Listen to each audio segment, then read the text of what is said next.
What's going on? Another exciting episode with the Old Heads Podcast. I'm Jarvis, I'm Farouk. and we got Jeremy Boykins. What's going on, y'all? Fruit. Take us in. Hey, I'm excited about this episode. For real. First of all, because I like football. I play football. I just wasn't talented enough to make it to the league. I wasn't tall enough to make it to the league. So I'm jealous of you, Jeremy. But no, I'm excited about this episode because we have a former NFL player turned businessman, turned entrepreneur, a successful entrepreneur at that point. So stuff like that makes me happy. It's a success story. Not only did you hit the home run and get into the league, but you were able to capitalize on that opportunity into real life. So kudos to you, brother. So you played for three teams. You play two teams. Two teams. Yep. In a span of 3 years. Yep. Expand on your story. So I kind of want to take y'all back a little bit of how I kind of got into football. It's an amazing story. So I guess in the beginning years of my life, like I didn't care to play football. Honestly, I just wanted to go to school, go to college, and kind of live that type of life. But one day, I actually had a friend in the neighborhood named Justin Glass. He actually wanted to try out for the football team. And he asked me, he was like, hey, let's try out for the football team. Because at the time, he was kind of nervous. You know, like this is a new adventure for somebody, so they always want somebody to come with them. At the time, he was nervous. And so I was like, okay, cool. So we went. And I got there, and I don't think I wasn't that good, honestly. I thought I was going to be good because, you play street ball and stuff like that with your homeboys. And, you do good with them. But when you get into the organized realm, it's a different type of ball. So I wasn't too good, but my coach actually seen some potential in me. I guess he seen the size, the height, et cetera, et cetera. And from there, I stuck to it. Because one of the biggest things my dad always used to tell me growing up is when you start something, you have to finish. And I didn't really understand what he was just saying at that moment, in a sense. But when he said it, I just got better. Fast forward, I was a 0-star out of high school. Out of high school? 0, like the lowest you can get. I don't so- even know. that's They so didn't have my. They didn't That's even have what my. all of us. Well, a lot of us. Yeah, they didn't even have my picture up there on the Rivals Judge. They're so disrespectful. The blank person. That's crazy. So I had to go to junior college. Okay. So I had to go to junior college. I went to a military school in Milledgeville, Georgia, probably like 4 hours away from here. And I actually did pretty good. My freshman year, I had 3 picks. And then my sophomore year, I kind of went through some adversity. My sophomore year. That school is known for like SEC Nation, so a lot of players that get kicked out from SEC schools, they go there. So, of course, my freshman year I did good, but my sophomore year, I was 4th string. 4th string my sophomore year. In junior college, your sophomore year is your last year. Yeah, before you can transfer. So Somebody came in and took your No. What happened was I had a guy named Q Knight. He was going to Ole Miss. He came from Ole Miss, and he was supposed to return back to Ole Miss. And I had a lot of other players, like from the Herd. I forget what the team is called. From basically top D1 schools. And, football is very politics. Yeah. So here's me, 0-star, but you got other SEC players, ACC players that are coming in that, the coaches want to win. And I learned another moment in life was just everything you do, just do good. Like, have good character on and off the field. Because coming into the season, I became 1st string. And why? Because everybody got kicked out that was in front of me. Got you. From drug tests and failing those drug tests. So that incident, I became number 1 and I started. From there, of course, I always say I failed to success. I had to walk on to UCF. So I went 0 stars, walk onto a junior college. That's like even the worst thing to do. Yeah. And then walking onto UCF, walked on UCF, played a little bit. Now, did you have offers coming out of junior college? Zero. That you just turned down? Oh, none. Zero. None. That's you just wanted to play football. I just wanted to play this football, and like that lesson I learned from my dad is like everything you do, you finish. Yeah. And like I said, I never knew what was going to happen from that lesson. Right. And from there, I went undrafted into the NFL. So I always say like I failed my way to success. Honestly. I feel you. And that's my background. That's the background how I got into the NFL. Bro, It's a crazy story. how old are you? 27. Do you ever sit back and say, what a life? I sit back and I realized that I was truly battle tested and I was ready for whatever was supposed to come after football. Gotcha. Mm.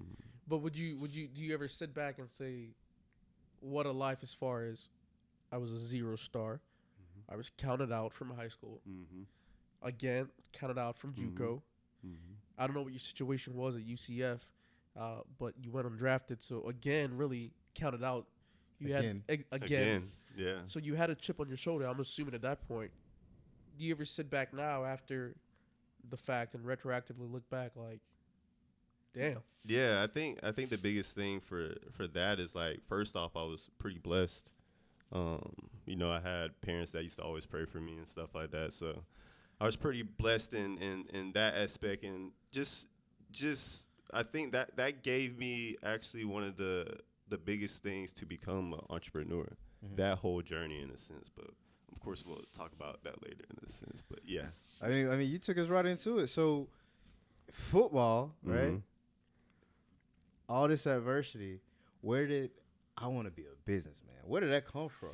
So that's another. I like that story. You at football practice, I like, love, what? yeah, I Like, what? love that story because so it happened my third year in the league. I had a injury, a heel injury, a spur injury, that basically happened my rookie year, at the Titans. But knowing how cutthroat the NFL is, I knew that I couldn't afford to do that. I was already undrafted, and undrafted is like almost like the lowest that you can be. That's like the bare minimum almost in the NFL. So that third year, I had to get surgery, and I just started thinking. I think that's the biggest thing. I had started thinking about what I wanted to do outside the NFL.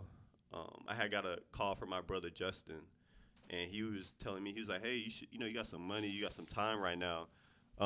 Just try to see what you want to do outside the NFL. Like, I'm not going to tell you what to do with your money. That's your own money, but you need to figure out what you need to do in a sense." So I started going down. I always call it. I went down a loophole. So the loophole was me figuring out what's going outside the outside rim of football, and what caught my eye was actually the owner of Seattle. He caught my eye. Gotcha. At that time he had just passed, and I didn't really know anything about the owner. Like I seen him a couple times through the facility and stuff like that, but I never really knew anything about him. So that time of me being on IR, I was at home. I remember I was at my girlfriend's house. I was up probably around, I think it was like 10:30, maybe 11 o'clock.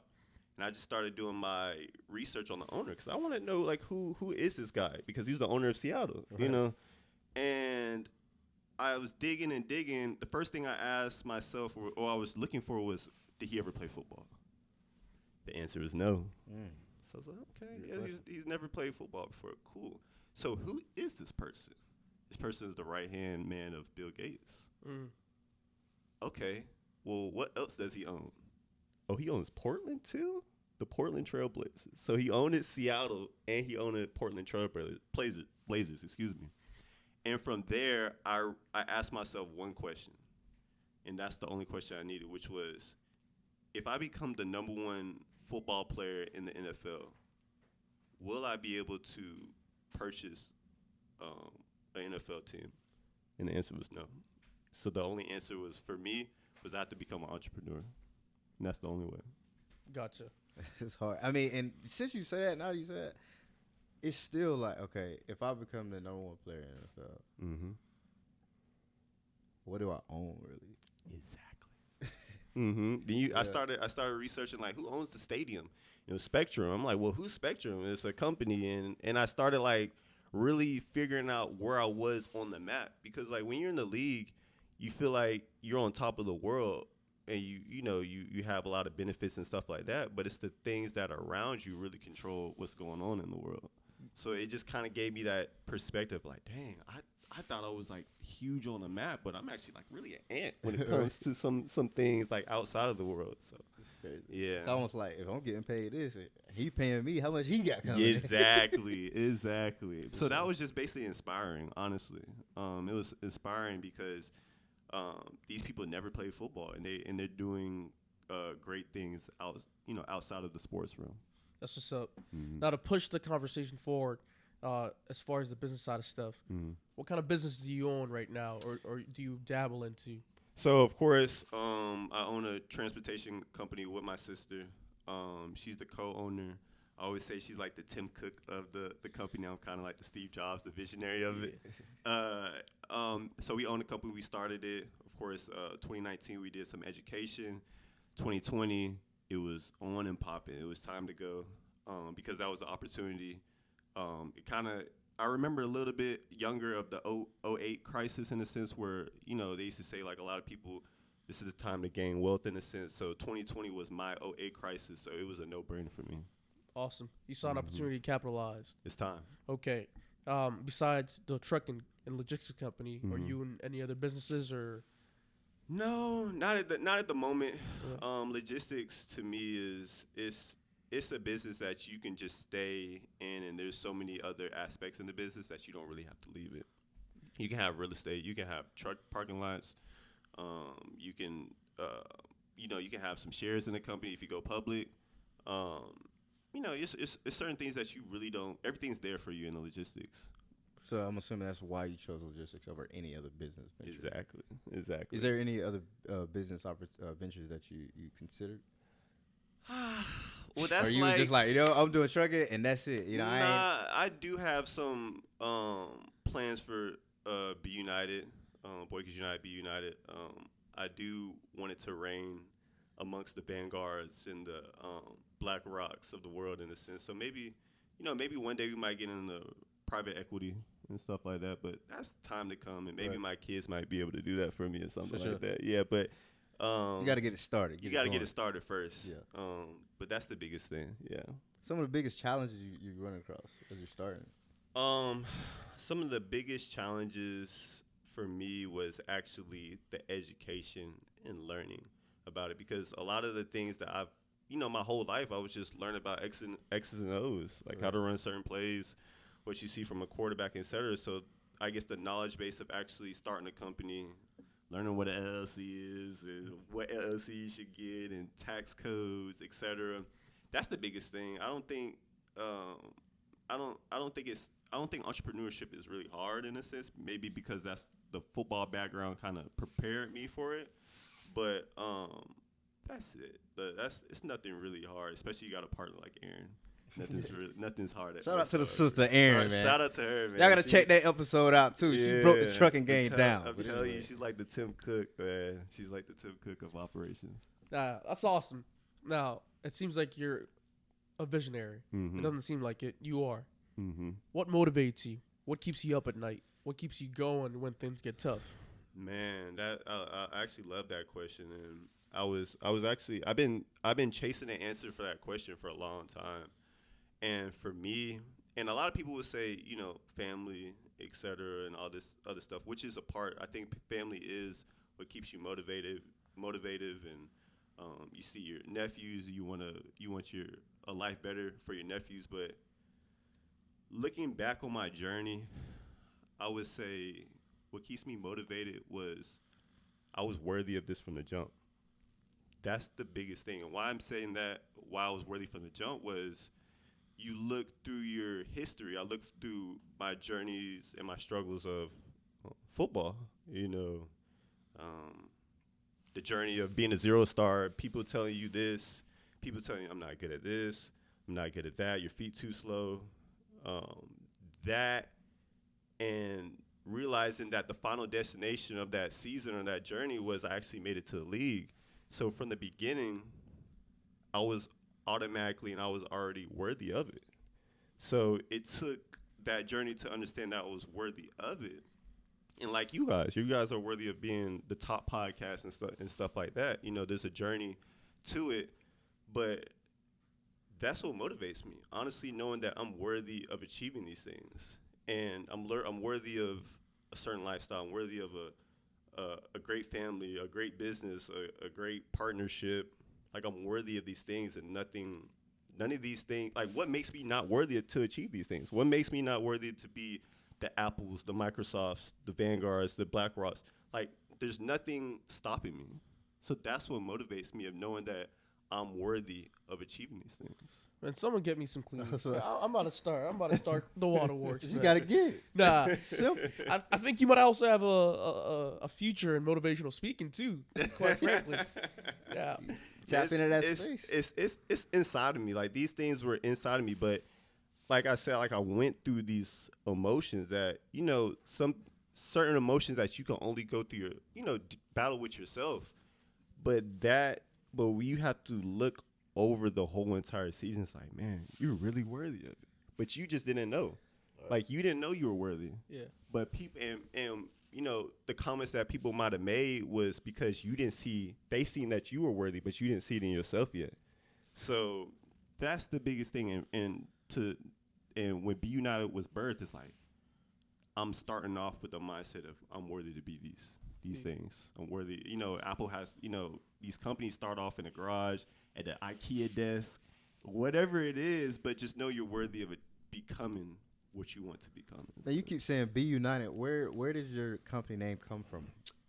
So the company name actually was actually Boykins United, but we shorted for Be United because it kind of gets long at times. But it came from actually the transition from football to corporate. And one of the biggest things I've learned from football is that you're always playing for your last name because your last name is always on the back. It's showing, it's on TV. And now that transition is off the field. So now I want to carry it, in the corporate world now in a sense. That makes sense. Perfect sense. So that was the birth of Be United. So Boykins, I always wanted my last name to live like forever in a sense. And then the United part is just us uniting with the people, us doing good business with people. It's basically like Boykins and the uniting with the world, like actually to bring something to the world that's needed.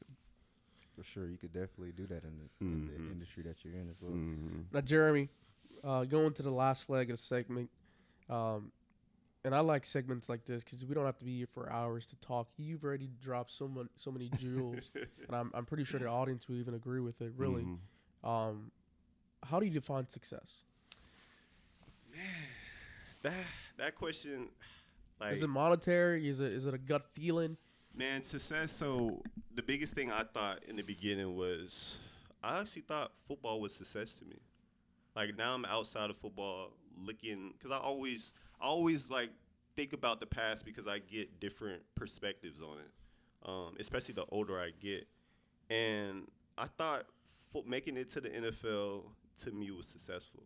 And I know there might be kids watching and stuff like that, but yes, that is part of success. That's the accomplishment to success. But I really, truly felt successful when Be United was birthed. And why I say that is because people around you, so I have like Aaron, I have other brothers and stuff like that, but people are successful in their own ways. And people are great in their own ways. At that moment in time, I was just great in football. And I was able to bring along people, starting a company, bring along people to let their success and their gifts shine. So that's the biggest thing to me. Success is it's not an individual award. It's a group award because I don't want to necessarily look down at people. I want to look up and see like, oh, these people they're right next to me. Yeah. That's what success is to me. And it's crazy because people always think like, man, you made it to the NFL and stuff like that. Yeah, that was a form of success. Like that was, but the biggest thing is bringing people along with you. that is success in changing their lives. You know, changing my drivers' lives, changing Aaron's lives. You know, that's success. What's your day-to-day like? My day to day now is to get up. I go walking. What time? Probably around like 7:30. I go walking. What is that used for, as far as walking? Walking for me is just to just think. You know, clear thoughts away from social media, and just examine just the world in a sense, and embrace what the world is actually like. You know, what you see, because sometimes you have to detach yourself from technology at times, and social media, because you get caught up. So I walk, come home, immediately I call Aaron, and see what she needs help with, in a sense, because like, you know, in the previous episode, Aaron does run a lot of the operations, and you know, I just play off her. Like I always say, I'm like her left or I'm her right. Whatever hand she needs, I'm that hand. And in tough times, whatever decisions, I'm there. But I kind of just let her lead, and I kind of just follow, because you know, when you see greatness in somebody, you have to step away. Like your ego, especially as a man, you have to step away and actually be like, hey, that person's great. Like let me let them shine. Yeah. So that's what I do. I just kind of just work off for her. And pretty much that's it. Workout. I think that's the biggest thing. I'm not the dad bod type of person. I don't agree with the dad bod. So, you know, I gotta work out and you know, just relax, just spend time with families, and you know, that's about it. Hey, that's what's up, brother. Now, you know, a couple questions for you. We call this segment the rapid fire segment. What's your favorite aspect of being a businessman, an entrepreneur? And what's the most fulfilling part or satisfying moment of your business so far? So, give me that first question one more time. What's your favorite part of being a businessman? To me, it's just carrying Boy Geeks United legacy. That's the biggest thing. Just to have it, eventually with the Apples and the Microsofts in the world. That's the favorite thing. And then the second question was what's the most satisfying aspect of your business so far? The most satisfying was Be United being birthed. That was like the ultimate like moment for me, honestly, because it's like something you can't take away from me. Gotcha. You know, you can cut me, whatever, but Be United, you can't take this away from me. This is mine, and now I can really do what I need to do, you know, to succeed. And the last question: what are the top 3 skills you think like every entrepreneur or business person should have? The first skill I would say is be able to allow people to see your vision and feel like they're a part of your vision, and actually let them be a part of your vision. That's a skill, because you're not necessarily. I don't want to start with a small company if I can't see what you see, and sometimes it's hard. But if you can give him like some inspiration, or give him like what you see, and be like that visionary for them, then they'll believe in you. I think that's number one. Number 2, I think, is just being a leader and knowing what a leader means. A leader is not this, that. I tell you to do this, do that. Nah, a leader is actually like a helper. You know, a leader is like a demonstrator. It's not like a dictatorship. A leader is like, hey, I'm with you. I'm not the head man. Of course, when it's time to step in that role, yes, you have to be that. But a leader is just like a teammate, Gotcha. in a sense. And 3 is just network.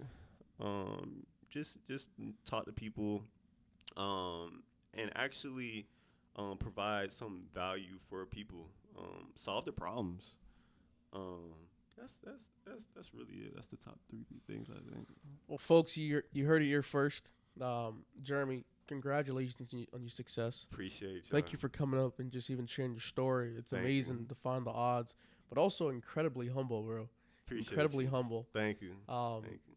You know, I think this conveys what we always tell people as far as staying in your own lane. Don't compare to others, and just really sticking with your vision. So we appreciate you coming on board. Appreciate y'all, man. Appreciate y'all.